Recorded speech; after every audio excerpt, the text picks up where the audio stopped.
Episode 5 में हमने देखा था कि कैसे लेडी ई ने राजा यानी रानी पर झूठे इल्जाम लगाए थे। अब आगे एपिसोड 6 की शुरुआत में हम देखते हैं कि फिजिशियन लुओ राजा को बोलता है कि लेडी ई का बच्चा नहीं बच पाया। यह सुनकर सभी हैरान होते हैं। एम्पेरेस राजा यानी रानी को जोर से धक्का देकर लेडी ई को देखने जाती है। राजा को यह सब यकीन नहीं होता और वो सिर्फ फिजिशियन को बुलाने को बोलता है।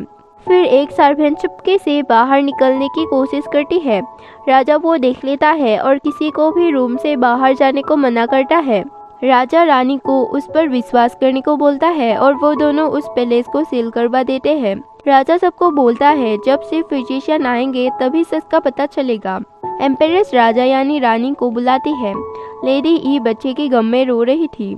एम्पेरेस रानी के ऊपर ही सारे इल्जाम डाल देती है और उसे डांटती है। जब एम्पेरेस मरे हुए बच्चे को बाहर ले जाने को बोलती है तब राजा किसी को भी बाहर जाने से मना करता है। एम्पेरेस रानी को थप्पड़ मारने ही वाली थी कि तभी सिर्फ फिजिशियन आते हैं और उसे देखकर लेडी ई और फिजिशियन लियो के पसीने छूटने लगते हैं। सिर्फ फिजिशियन मरे हुए बच्चे को देखकर दूसरे फिजिशियन की दवाई का प्रेस्क्रिप्शन मांगता है। जब सिर्फ फिजिशियन दवाई देखता है तब आंखों के इशारे से राजा से पूछता है कि क्या मैं उन्हें सच बता दूं? पर राजा के शरीर में तो अब रानी थी तो वो कुछ समझ नहीं पाती। तब सिर्फ फिजिशियन दूसरे फिजिशियन से पूछता है कि क्यों तुम लेडी ई को बच्चे मारने की दवा खिला रहे थे। ये सुनकर फिजिशियन लुओ डरते हुए बोलता है कि उसे उस बारे में कुछ नहीं पता। फिर राजा उसका प्रेस्क्रिप्शन निकलवाता है। राजा लेडी ई के सर्वेंट्स को बंदी बनाकर सारी बात निकलवाने को बोलता है।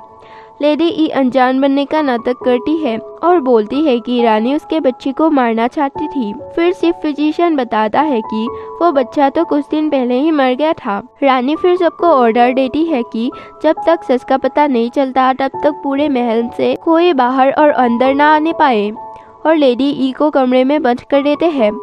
एम्पेरेस रानी से यानी राजा से उस पर बिना सच जाने हाथ उठाने के लिए माफी मांगती है और वहाँ से चली जाती है।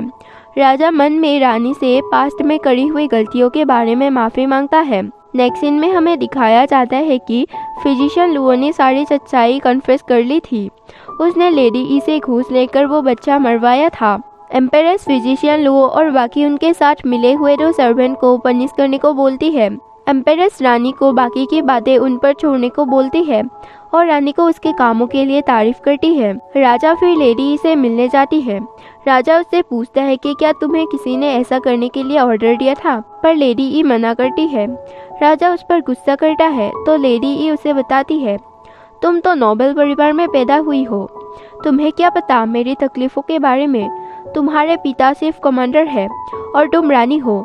तुम राजा के बिना भी खुशी से रह सकती हो, पर मेरी लाइफ वैसी नहीं है। मुझे एक अच्छी सेफ जिंदगी जीने के लिए भी राजा का कहा सब कुछ करना पड़ता है और अंत में मैं अपने बच्चे को भी नहीं बचा पाई। राजा वहाँ से वापस निराश होकर आता है और महसूस करता है कि वो सिर्फ अपने लाइफ को अच्छा बनाने के लिए उससे प्यार करने का नाटक करती थी। पता नहीं उसके जैसे कितनी सारी होगी।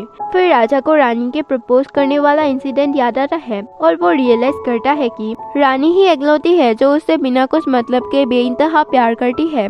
ये सोचते हुए राजा खुशी से रानी से मिलने जा रहा था कि तभी रानी दरवाजा खोल देती है और दरवाजा सीधे राजा के मुंह पर लगता है। रानी जब राजा को रोते हुए देखती है तो उसे लगता है कि राजा अपने बच्चे के लिए रो रहा है और वो उसे दिलासा देने लगती है। नेक्स्ट सीन में हमें एस्ट्रोलॉजर को दिखाया जाता है जो कुछ स्टडी कर रहा था। उसे राजा और रानी के बॉडी स्विच से गुड साइन मिलता है तो वो हैरान होता है। फिर उसे लगता है कि रॉयल ब्लड एक्यूरेट रिजल्ट देगी। तभी वहाँ जियाओ आता है और एस्ट्रोलॉजर लुओ से झूठ बोलकर उसका ब्लड ले लेते हैं।